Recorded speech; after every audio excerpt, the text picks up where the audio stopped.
Hello everyone. आज की इस वीडियो में हम लोग बात करेंगे एनआईटी सूरतकाल जो कि कर्नाटका में है। वहाँ पे भी जिन बच्चों का भी सीट अलॉटमेंट हुआ है उनको किस तरह से आगे की प्रक्रिया करनी है एडमिशन के लिए।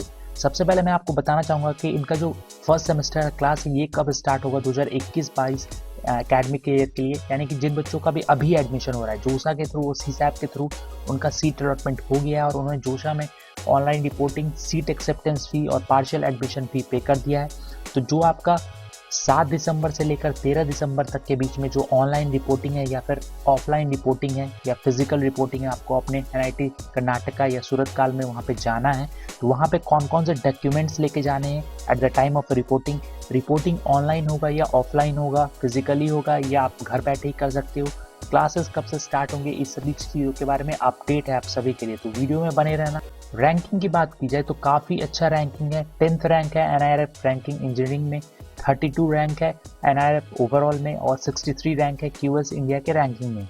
अब देखो ये इनका ऑफिशियल वेबसाइट पे जो पब्लिक नोटिस रिलीज की गई है उसके कटआउट्स मैं आपके लिए लेके आया हूँ और उसमें साफ साफ लिखा गया है कि जो 2021-22 में बीटेक के कैंडिडेट्स का एडमिशन हुआ है जोसा के थ्रू, तो उनको ऑनलाइन रिपोर्टिंग करना है इंस्टीट्यूट में, ऑनलाइन रिपोर्टिंग करना है। आगे देखते हैं और क्या डिटेल्स हैं इसके बारे में।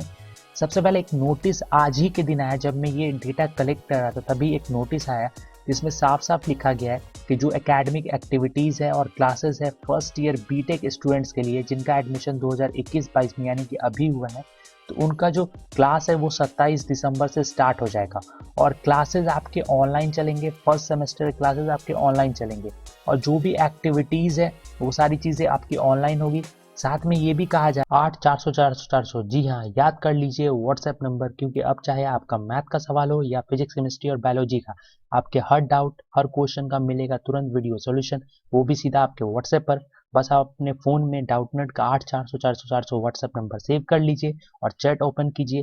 फिर जो भी आपका डाउट है उस सवाल का फोटो खींचना है और उसे क्रॉप करना है और 5 सेकेंड में उसका आपको वीडियो सॉल्यूशन मिल जाएगा। क्लास 6 से 12 IIT JEE, NEET, CBSE board और सभी स्टेट बोर्ड के स्टूडेंट के लिए। तो देर किस बात की, अभी जाइए और 8 400 400 पर अपना सवाल व्हाट्सएप कीजिए और अपने सभी डाउट को आउट कीजिए। लिंक डिस्क्रिप्शन में है। कह रहा है कि all the students are required to get themselves fully vaccinated and prepare themselves for physical reporting at the time at the campus and when they are called physical classes.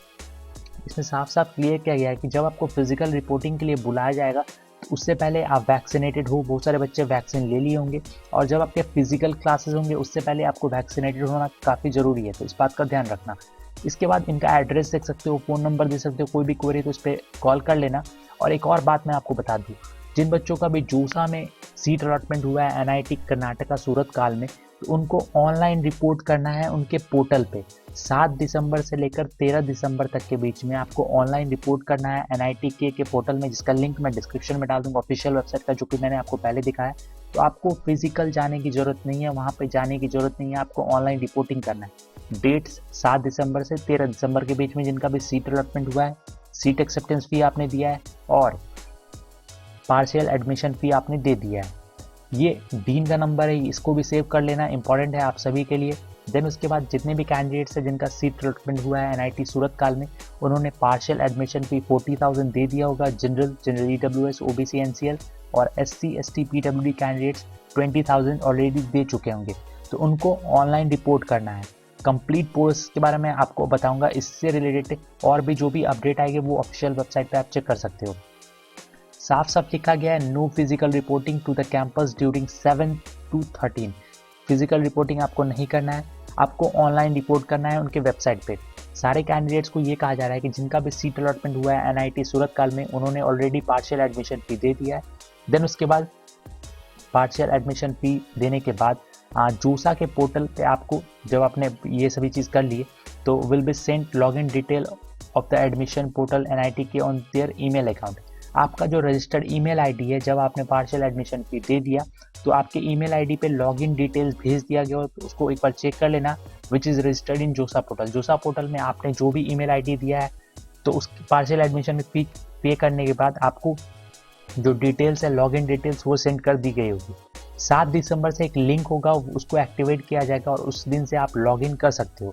उसमें ये भी कहा जा रहा है कि आपको कुछ डॉक्यूमेंट्स अपलोड करने हैं, और जो आपका फीस है, टोटल फीस आपको पे करना है। आपने जो सीट एक्सेप्टेंस फी पे कर दिया है और जो पार्शियल एडमिशन फी पे कर दिया है, इन दोनों को जोड़कर इसके अलावा अगर कोई फीस बचता है तो आपको वो पे करना है और आपका एडमिशन प्रोविजनली हो जाएगा। अब देखो, details of online reporting link, procedures and fee payment detail will be updated soon. अब जब 7 तारीख नज़दीक आएगा उससे पहले ये सारी चीज़ें अपडेट कर दी जाएगी, किस तरह से आपको करना है, ऑनलाइन रिपोर्टिंग की प्रक्रिया क्या होगी, कितना फीस और देना होगा। और मैं आपको एक नेक्स्ट वीडियो में फी स्ट्रक्चर के बारे में भी बताऊंगा कंप्लीट डिटेल में। तो आप कमेंट करके बताना आपको वो वीडियो चाहिए कि नहीं, तो अगर कमेंट जरूर से कर देना। देखो, आपके क्लासेस 27 दिसंबर से स्टार्ट होंगे और क्लासेस का मोड होगा ऑनलाइन मोड। अब बात करते हैं ओरिजिनल डॉक्यूमेंट्स के बारे में जो कि आपको अपलोड करने हैं ऑनलाइन रिपोर्टिंग के समय, क्योंकि आपको पता है फिजिकल रिपोर्टिंग तो हो नहीं रहा है, तो आपको ऑनलाइन रिपोर्टिंग करना होगा एडमिशन के लिए, प्रोविजनल एडमिशन एनआईटी सूरतकाल में। तो अपने जो भी डॉक्यूमेंट्स है उसको स्कैन करके रख लो आप, अभी जो मैं अभी डॉक्यूमेंट बताने वाला हूँ। प्रोविजनल एडमिशन लेटर जो कि आपने डाउनलोड किया होगा जोसा पोर्टल से, after paying the partial admission fee पे करने के बाद आपको प्रोविजनल एडमिशन लेटर दिया गया होगा, तो उसको डाउनलोड कर लेना और वो ऑलरेडी आपके पास पीडीएफ फॉर्मेट में होगा। और ये आपको 20 से 24 के बीच में आपने किया है, इसके बारे में ऑलरेडी आपको सारा इन्फॉर्मेशन है।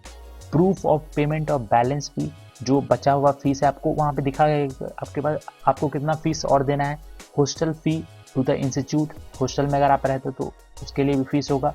Then score card of JEE Main का जो स्कोर कार्ड है, admit card of JEE Main, photo ID proof as a government of India norms, जैसे कि आधार कार्ड आपका फोटो आईडी प्रूफ है, उसको आपको स्कैन करके रखना है। Then original certificate of date of birth issue by competent authority, या फिर क्लास 10th का जो सर्टिफिकेट है, बोर्ड सर्टिफिकेट, मार्कशीट ले लो, वो proof of date of birth के तौर पे काम आएगा। Original marksheet of class 12th और क्लास 10 का original marksheet, medical certificate in जोसा फॉर्मेट या फिर एनआईटी कर्नाटका ये सूरतकाल के फॉर्मेट, मेडिकल सर्टिफिकेट इन दोनों में से कोई भी होना चाहिए, सेम ही है। ओरिजिनल कैटेगरी सर्टिफिकेट होना चाहिए OBC NCL SC ST candidates के लिए, और ये सर्टिफिकेट गवर्नमेंट ऑफ इंडिया के द्वारा बना होना चाहिए, इशू होना चाहिए कंपेटेंट अथॉरिटी द्वारा। ओबीसी के कैटेगरी में ये जो सर्टिफिकेट है ये इशू होना चाहिए 1 अप्रैल 2021 के बाद का। ईडब्ल्यूएस कैंडिडेट के बारे में बात करें तो original income and asset certificate होना चाहिए उनके पास, गवर्नमेंट ऑफ इंडिया के तहत बना होना चाहिए और इशू होना चाहिए कंपेटेंट अथॉरिटी द्वारा, और ये आपका 1 अप्रैल 2021 के बाद का होना चाहिए। अब मैं ये बता दूं आपको कि ये सर्टिफिकेट बनेंगे कहाँ, तो आपके जो ब्लॉक है वहाँ पे ऑलरेडी आपने बना लिया होगा, इसके बारे में ऑलरेडी आपके पास इंफॉर्मेशन होगा। और जो बच्चों भी 2022 के लिए एग्जामिनेशन के लिए प्रिपरेशन कर रहे हैं और जब उनका सीट अलॉटमेंट होगा तो उनको भी ये सर्टिफिकेट होना चाहिए। तो 2022 1 अप्रैल के बाद का आपका ये सर्टिफिकेट बना होना चाहिए, तो इस बात का ध्यान रखना। ये 2022 के कैंडिडेट के लिए। Original certificate for person with disability, PWD candidate के लिए उनका ओरिजिनल सर्टिफिकेट जो कि इशू होना चाहिए कंपेटेंट अथॉरिटी द्वारा, और verification report issue by any verifying centre during जोसा राउंड। जोसा में आपको पता होगा कि जो पीडब्ल्यूडी कैंडिडेट्स हैं उनके लिए फिजिकल रिपोर्टिंग के तौर पे रखा गया था, फिजिकल रिपोर्ट करके उनको सारी चीज़ें वेरीफाई करवानी, तो वही वाले सर्टिफिकेट के बारे में बात हो रहा है। ओरिजिनल माइग्रेशन सर्टिफिकेट, आपने जो लास्ट अटेंड किया है क्लास 12 या फिर कोई भी कॉलेज या इंस्टीट्यूट से, तो वहाँ पे आपको ओरिजिनल माइग्रेशन दिया होगा। अगर आप कर्नाटका के बाहर के हो तो सारे बच्चों को मिलता है, ये आपके पास होगा। Then original conduct character certificate from head of institution last attend, तो आपके पास एक कैरेक्टर सर्टिफिकेट भी होगा जो कि आपके क्लास 12 के बाद या फिर कॉलेज के बाद दिया गया होगा, तो वो चाहिए। ओरिजिनल ट्रांसफर सर्टिफिकेट जिसको आप टीसी कहते हो या फिर एसएलसी कहते हो, स्कूल लिविंग सर्टिफिकेट, ये सारी चीज़ें होनी चाहिए।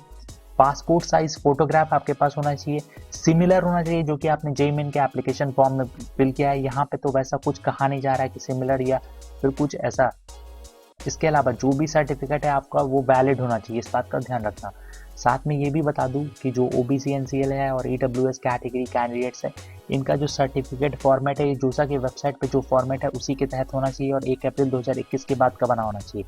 साथ में जो महाराष्ट्र स्टेट कैंडिडेट हैं, caste certificate SC ST OBC NCL candidates के लिए सोशल वेलफेयर डिपार्टमेंट द्वारा बना होना चाहिए। In case of SC and OBC NCL social welfare department द्वारा, और एसटी कैटेगरी कैंडिडेट्स के लिए ट्राइबल वेलफेयर डिपार्टमेंट के द्वारा ये बना होना चाहिए महाराष्ट्र गवर्नमेंट के अंदर। SC ST OBC NCL candidates के लिए जो महाराष्ट्र स्टेट के जो category certificate, caste category certificate, ये वैलिड होने चाहिए, तो इस बात का ध्यान रखना। और कोई भी अगर इशू आता है आपके सर्टिफिकेट में तो आपके सीट को कैंसिल कर दिया जाएगा, तो इन सारी चीज़ों को ध्यान में रखना। ये पूरा कंप्लीट डिटेल था। मुझे उम्मीद है आपको वीडियो पसंद आया होगा। ये हमारा टेलीग्राम चैनल है, जाके ज्वाइन कर सकते हो वीडियोस के अपडेट के लिए। लिंक डिस्क्रिप्शन में या फिर टेलीग्राम ऐप में सर्च कर लो @पल्लव_फिल्म्स। और चैनल के सपोर्ट के लिए सब्सक्राइब जरूर से करना, बेल आइकन को प्रेस कर देना, इस वीडियो को लाइक कर देना, शेयर कर देना। So thank you for watching. Thank you.